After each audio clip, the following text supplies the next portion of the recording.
Title: The Fisherman's Discovery.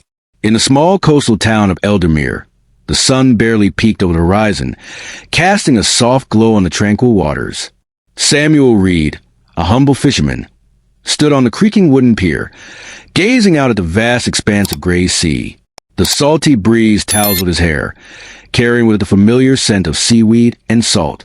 His boat, an old but reliable vessel named the Sea Whisperer, bobbed gently against the mooring ropes, its once bright blue paint now faded and peeling.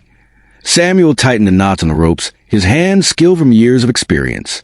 At 45, he bore the marks of a life spent at sea: calloused hands, sun-weathered skin, and eyes that held the weight of countless storms.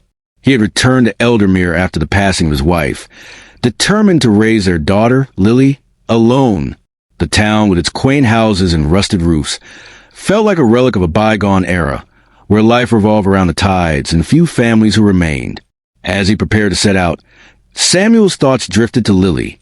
At 12, she was bright and resilient, but the struggles of their life weighed heavily on her young shoulders. School fees loomed over him like a dark cloud, and he hated the way her eyes dimmed when she saw him counting coins at the kitchen table. He needed a good catch today, something substantial enough to silence the whispers of creditors who had begun to circle like hungry gulls. The radio had warned of unsettled weather offshore, but Samuel had no choice. The inshore waters were depleted, and he needed to venture further than ever before. He recalled tales of the deeper waters, stories of sunken ships and strange occurrences that sent shivers down the spines of even the most seasoned fishermen. But he was desperate, and desperation often led men to take risks. With a final glance at the sky, Samuel climbed aboard the Sea Whisperer, the engine rumbling to life beneath him.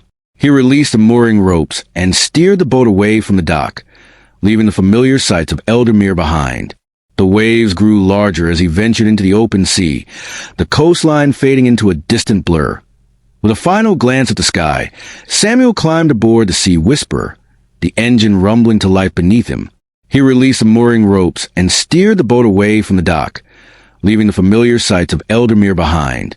The waves grew larger as he ventured into the open sea, the coastline fading into a distant blur. Hours passed as he navigated the rolling waters, the boat rising and falling with the swell. The solitude of the ocean pressed against him, a reminder of how small he was in the grand scheme of things. Finally, he reached a spot he remembered from years past, an area avoided by most due to its treacherous currents. He cut the engine and prepared his gear, his heart racing with anticipation. After setting the net, he leaned against the rail, scanning the water for signs of life. Time slipped away, and just as he began to doubt his decision, the winch shuddered violently. Startled, Samuel straightened, gripping the controls as the boat lurched sideways. This was no ordinary catch. The tension in the line suggested something far more significant. He fought against the pull, sweat beading on his brow as he considered cutting the line. But curiosity held him captive. With a determined resolve, he adjusted the winch and began to reel in whatever lay beneath the surface. Inch by inch, a dark shape emerged from the depths, a massive shipping container, its sides intact and covered in strange markings. Samuel's heart raced. How had this container ended up here, untouched for so long?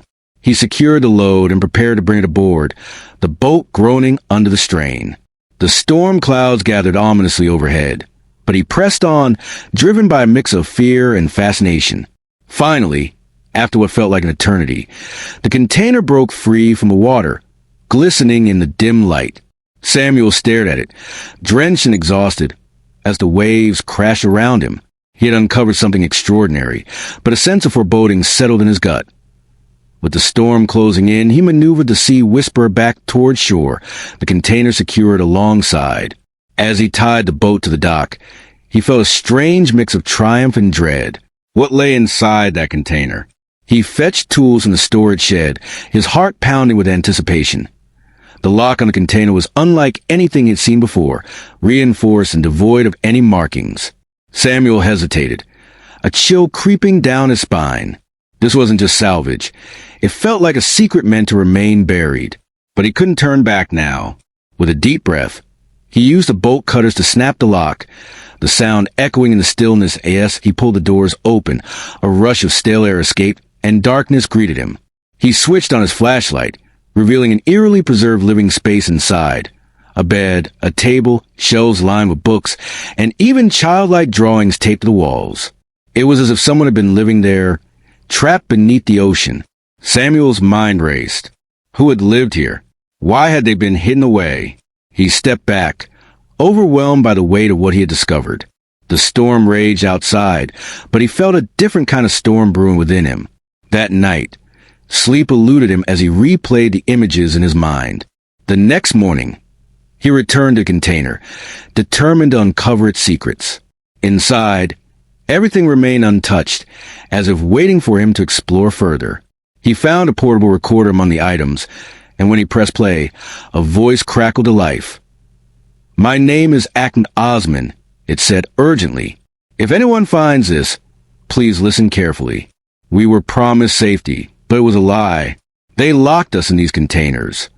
Samuel's heart raced as he listened to Ahmed's desperate plea for help, detailing the horrors of captivity and the coordinates of a ship still lurking in the depths. He knew he had to act.